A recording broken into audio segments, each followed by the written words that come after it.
கோயில் நிலங்களை பற்றி சர்ச்சை நடந்துச்சு. கரூரில் கொடுத்த கோயில் நிலங்களை பற்றி நாங்களும் பேசியிருந்தோம். ஆனால் கோயில் நிலங்களை உறுதியாக வேற யாருக்கும் கொடுக்க முடியாதுங்கிறது சுப்ரீம் கோர்ட் வரையிலையும் பல தீர்ப்புகள் இன்னைக்கு வந்திருக்கு. ஏற்கனவே இருக்கிற தீர்ப்புகள், அதாவது கோயிலில் சேவை செய்யக்கூடியவங்க, பூஜை பண்ணக்கூடியவங்களுக்கு அவங்களுக்கு இனாமாக கொடுக்கறது, கோயிலில் எத்தனை வருஷம் பூஜை பண்ணுறாங்களோ அத்தனை வருஷம் பயிர் செய்வதற்கு இடங்களை கொடுக்கலாம். ஆனால் மாறி போகும்போது அது வேற யார் இடத்தால வர்றாங்களோ அது அவங்களுக்கு தான் நம்ம கொடுக்க முடியும். இதுதான் கோயில் இடங்கள் உடைய சட்டப்படி, ஹெச்ஆர்என்சியினுடைய சட்டப்படி உள்ள விதிமுறைகள். அதில் நான் கரூருடைய சம்பவத்தை பற்றி ஏற்கனவே நிறைய சொல்லியிருந்தேன். ஆனால் இப்போ திருநெல்வேலியை பொறுத்த மட்டும் நெல்லையப்பர் காந்தியம்பாளுடைய கோயில் நிலங்கள் இருக்கு. அதுலேயும் குறிப்பாக குடியிருப்புகள் இருக்கு. குடியிருப்புகளை ஏற்கனவே பழைய அரசாங்கம் கோர்ட்டில் போட்டு அந்த குடியிருப்புகளை காலி பண்ணணும்னு வந்தாங்க. அப்போ நாங்களே என்ன சொன்னோம், குடியிருப்புகள் இருக்கிறத காலங்காலமாக இருக்கக்கூடியதை அவங்கள காலி பண்ண வேண்டாம். ஆனால் கோயில் நிலம் கோயில் நிலமாக இருக்கட்டும். ஆனால் அவங்களுக்கு ஒரு உத்தரவாதம் வேணும். கோயில் காலி பண்ணாத வரையிலும் கோயிலுக்கு ஒரு குறைந்தபட்ச வாடகை வர வேண்டும் என்கின்ற அடிப்படையில் இருக்க வேணுங்கிறது எங்களுக்கு கோரிக்கை வச்சிருந்தோம். ஆனால் அதற்கு பல்வேறு விமர்சனங்கள், பல்வேறு கருத்துக்களை சொல்லியிருந்தாங்க. இன்றைக்கு அமைச்சர்களை பல பேர் பல கருத்துக்களை சொல்லியிருந்தாங்க. ஒன்று ரெண்டு விஷயங்களை மட்டும் நான் சொல்லிடுறேன்.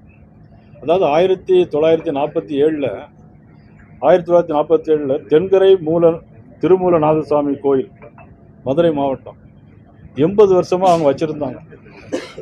80 வருஷமாக வச்சுருந்தாங்க. லட்சுமண ஐயருங்கிறது 80 வருஷமாக வச்சுருந்தாங்க.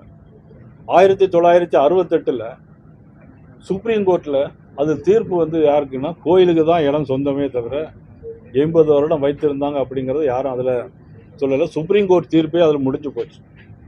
இதே மாதிரி பார்த்தீங்கன்னா முத்துப்பட்டன் 1979 மதுரையில் 44.80 சென்ட் நிலம் லேண்ட் சீலிங்கில் எடுத்துட்டாங்க. லேண்ட் சீலிங் எடுத்த பிறகு அதுக்கு பிறகு அந்த இடத்துல என்ன பண்ணாங்கன்னா பட்டா கொடுத்து ஒருத்தர் வந்த பிறகு கோர்ட்டுக்கு போன பிறகு அது லேண்ட் சீலிங்கில் இருக்குன்னு சொன்ன பிறகு கூட அதுக்கு கோர்ட்டே இது கோயில் இடம், கோயிலுக்கு தான் கொடுக்க முடியும் அப்படிங்கிற தீர்ப்பு அந்த இதில் வந்திருக்கு. அது மாதிரி 21/4/2003 1 ஏக்கர் 83 சென்ட்டை என்ன பண்ணியிருக்காங்கன்னா அதை பட்டா போட்டு 44 பேர் கொடுத்துருக்குறாங்க. 44 பேர் கொடுத்து அது ஆர்டிஓ எஸ்ஆர் லட்சுமண பட்டருங்கிறது கேஸ் போட்டு திருப்பியும் கோயிலுக்கு தான் சொந்தம்னு வந்திருக்கு. எங்களுடைய நிலைப்பாடு என்னன்னா, தெளிவாக நாங்கள் சொல்றது, குடியிருக்க 60 வருஷம் 70 வருஷம் குடியிருக்கிறவங்களுக்கு அந்த உரிமையை அப்படியே வழங்கலாம். எப்படி வழங்கலாம்? பட்டா கொடுக்க முடியாது, ஆனால் அவங்களுக்கு உரிமையை வழங்கலாம். குறைந்த ஒரு வாடகையை வைத்து அவங்களுடைய சந்ததிகளுக்கு கொடுப்பதற்கு எங்களுக்கு எந்த விதமான ஆட்சேபனையும் இல்லை என்பதுதான் எங்களுடைய நிலைப்பாடு. அவங்களுடைய கருத்தை சொல்லிடுறோம். சமீபத்தில் ஜூலை 6ஆம் தேதி பழனி அடிவாரத்தில் 1 ஏக்கர் 40 சென்ட் கோயில் இடம், கிட்டத்தட்ட அது 1 ஏக்கர் 40 சென்ட் தான். ஆனால் நீ மதிப்பு கிட்டத்தட்ட 50 கோடிக்கு மேலே அப்படின்னு சொல்கிறாங்க. ஜூலை 6ஆம் தேதி பத்திரப்பதிவு செஞ்சு அதை மாரிமுத்து அப்படிங்கிற ஒருத்தர் அவருக்கு ப்ரொமோஷன் கொடுத்து கூடுதல் ஆணையராக போயிருக்காங்க. ஆனால் இப்போவும் கோயில் இடம் காலியாக தான் இருக்கு. ஆனால் இப்போ அது ரிஜிஸ்டர் ஆகிருக்கு. இதையெல்லாம் அரசாங்கம் கண்டுகொள்ளவில்லையா, முதலமைச்சர் கண்டுகொள்ளவில்லையாங்கிறது தான் எங்களுடைய ஒரு குற்றச்சாட்டு. அவர் மின்சாரத்துறையை பொறுத்த மட்டும் தேவையான அளவு மின்சாரம் இருக்கு. மின்சாரத்துறை அமைச்சர் பல நேரங்களில் பதில் சொல்லிகிட்டே இருக்காரு தவிர விஷயத்தில் அவர் ஈடுபாடாக இருக்காராங்கிறது இல்லை. இன்னைக்கு திருவள்ளூரில் பார்த்தீங்கன்னா 7-8 மணி நேரம் மின் தட்டுப்பாடு இருக்கு. நாங்கள் சரி செய்வோம் சொல்கிறாங்க. ஆனால் என்ன பொறுத்த மட்டும் நீங்கள் இன்னும் 66 பேர் இன்னைக்கு வேலைக்கு ஆள் எடுக்க வேண்டியிருக்கு. நான் இது குறையாக குற்றச்சாட்டாக சொல்லலை. ஏன்னா ஆளுங்கட்சியை 60 நாள் தான் ஆச்சு. இதில் அவங்க உடனடியாக சரி பண்ணுவாங்கங்க நான் சொல்லலை. என்ன செய்ய வேணும் நான் சொல்கிறது சரியாக இருந்தால் அது ஆலோசனை எடுத்துக்கலாம், இல்லைன்னா அதுக்கு பதில் சொல்லலாம். கிட்டத்தட்ட 50,000 பேருக்கு மேலே இன்னைக்கு ஈபியில் மின்சாரத்தில் ஆள் எடுக்க வேண்டியிருக்கு. அதை ஆள் எடுக்கிறதுக்கும் அவங்க முயற்சிக்க வேண்டும் என்று சொல்லுகிறேன். குற்றச்சாட்டாக நான் சொல்லலை. 65,000 பேருக்கு மேலே இருக்கு. ஆனால் அதே மாதிரி பார்த்தீங்கன்னா கிராமப்புறத்தில் 18,200 சர்வீஸ் மின் இணைப்பு, அதற்கு 14 பேர் வயர்மேன், ஒரு மசூர் இருக்கணும். ஆனால் இன்னைக்கு ஒருத்தர் 2 பேர் இல்லை. பிறகு எப்படி அவங்க சீரான மின்சாரம் கொடுக்க முடியாது? 18,200 இணைப்புக்கு 14 வயர்மேன், லைன்மேன், ஒரு மசூர் இருக்கணும்.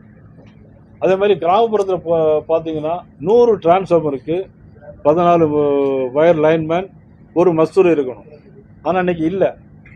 அதெல்லாம் ஆட்கள் எடுத்து சீரான மின்சாரத்தை மாண்புமிகு மின்துறை அமைச்சர் வழங்க வேண்டும் என்று நான் இந்த நேரத்தில் அன்போடு நான் கேட்டுக்கொள்கிறேன். பழனி விவகாரத்தில் பத்திரப்பதிவுத்துறை அவர்களும் நடவடிக்கை எடுத்திருக்காங்க. இன்னைக்கு அமைச்சர் குறித்து தவறான தகவல் பரப்புனா அவங்க நடவடிக்கை எடுக்கணும்னு சொல்லி அறநிலையத்துறை நீதிமன்றத்தில் வழக்கு பதிவு பண்ணியிருக்காங்க. காவல்துறையிலையும் வழக்கு கொடுத்துருக்காங்க. அதாவது இது எப்படி விஷயம் எப்படின்னாச்சு, ஏற்கனவே முதலமைச்சர் 10ஆம் தேதி கரூர் போகிறார். அங்கே கோயில் இடம் கொடுக்கப்படுகிறது. 9ஆம் தேதி ஒரே நாளையில் 3 ஜிஓ போட்டிருக்காங்க. கலெக்டர், ஹெச்ஆர்சியுடைய ஜாயின்ட் கமிஷனர், சென்னை, எல்லாம் 3 நாள். இவ்வளோ அவசரம் ஏன்? அதுதான் அதில் உள்ள கேள்வி. இதில் உள்ள கேள்வி என்ன, அன்னைக்கு ஏற்கனவே இருக்க வேண்டிய சப் ரிஜிஸ்டர் அவர் லீவில் போகிறார். இன்னொருத்தர் லீவில் வந்து அதுக்கப்புறம் அந்த ரிஜிஸ்டர் பண்ணுறாங்க. ஏற்கனவே இருந்தவர் கூடுதல் ஆணையராக ப்ரொமோஷனில் போகிறாங்க. அதில் தான் எங்களுக்கு குளறுபடி. திட்டமிட்டு கோவில் நிலங்கள் வந்து தரவைக்க நிச்சயமாக அதற்கான முயற்சிகள் தொடர்ந்து ஈடுபாடு பண்ணிகிட்டே இருக்கிறாங்க. அரசுக்கு தெரியாம இது நடக்குதா? அறநிலையத்துறைகள் அதிகாரிகள்ல கட்டுப்பாட்டுல இது நடக்குதுன்னு இது அரசுக்கு தெரிஞ்சுதான் நடக்கு. ஏன்னா ஒரு சப் ரிஜிஸ்டர் லீவில் போறாரு. லீவில் போறாரா, லீவில் சொன்னாரா? அதுதான் கொஸ்டின். லீவில் சொல்லி இருக்கணும். சொன்ன பிறகுதான் இன்னொரு சப் ரிஜிஸ்டர் வர்றாரு. இன்னொரு சப் ரிஜிஸ்டர் வந்து அதை ரிஜிஸ்டர் பண்ணி கொடுக்காரு. அவரை மட்டும் சஸ்பெண்ட் பண்றீங்க. அங்கிருந்தவரை ஜெயிச்சு அப்புறம் கூடுதல் ஆணையரா சென்னைக்கு ப்ரொமோஷன் கொடுக்குறீங்க. அப்போ திட்டமிட்டு செய்யப்பட்டதானே சொல்ல முடியும். லஞ்சம் ஊழல் இல்லை அப்படின்னு சொல்லக்கூடியது வந்து ஒரு ஆரம்பம் அப்படிங்கிற மாதிரி இருக்கா? லஞ்சம் ஊழலுக்கு இந்த ஆட்சியினுடைய லஞ்சம் ஊழலுக்கான ஆரம்பம் பார்க்கலாம். அந்த லஞ்ச ஊழல் ஆரம்பிச்சுட்டாங்க. முதல்வர் லஞ்ச ஊழல் வந்து மேடையில தான் வசனத்துல சொல்றாரு. மேடையில ஸ்டுடியோல பேசுற வசனம் மாதிரியே யாரு கொடுக்காங்கன்னு சொல்றாங்க. யாரு கொடுக்காங்க? கொடுத்தீங்கன்னா உங்களோட சகோதரர் விஜய் இருக்கிறேன், உங்களோட மகன் விஜய் இருக்கிறேன், உங்களுடைய மாமா விஜய் இருக்கிறேன், நான் உங்களை ஒன்றும் செய்ய மாட்டேன்.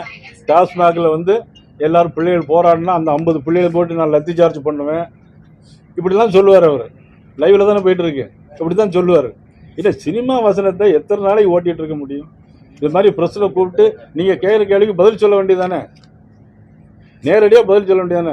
அங்கங்கே மேடல் ஏறி வீர வசனம் பேசிக்கிட்டு இப்படி மட்டும் பேசிக்கிட்டு இருந்தேன்னா என்ன அர்த்தம் இருக்கு? நீங்க நிர்வாகங்கிறது வேற, சினிமாங்கிறது வேற. நீ பேச்சுக்கு வேணா சொல்லலாம் லஞ்சம் இல்லைன்னு. எங்க லஞ்சம் இல்லை? லஞ்சம் இல்லாத ஒரே ஒரு இடம் வந்து அங்கே 9ஆம் தேதி அவர் ஜிஓ போட்டாங்களோ அங்கேயும் பழனி. இதுல அதுலேயும் லஞ்சம் இருக்கு. பழனியில நிச்சயம் லஞ்சம் இல்லாமல் முடியாதுல்ல. பாட்டில் 10 ரூபா வாங்கல. பாட்டில் 10 ரூபா வாங்கலன்னு 10 ரூபா மட்டும் எப்படி கரெக்டாக சொல்றீங்க நீங்க? அவர் சொன்னாங்க 10 ரூபாய்க்கு பாட்டு பண்ண தான் நான் சொல்றேன். அவரு பாட்டில் நீங்க டாஸ்மாக் கடைகளை குறைப்போன்னு சொன்னீங்க.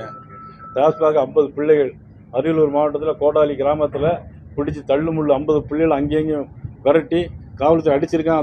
அந்த தாய் மாமன் கேட்கலையே. தாய் மாமனும் அண்டவனா கேட்கலையே. 50 பிள்ளைகள், பொம்பளை பிள்ளைகள் கேட்கல. நீங்க மரத்தனை ஓடின பொம்பளை பிள்ளை அப்படிலாம் பிடிச்சி அமுக்கிட்டே இருக்கீங்க.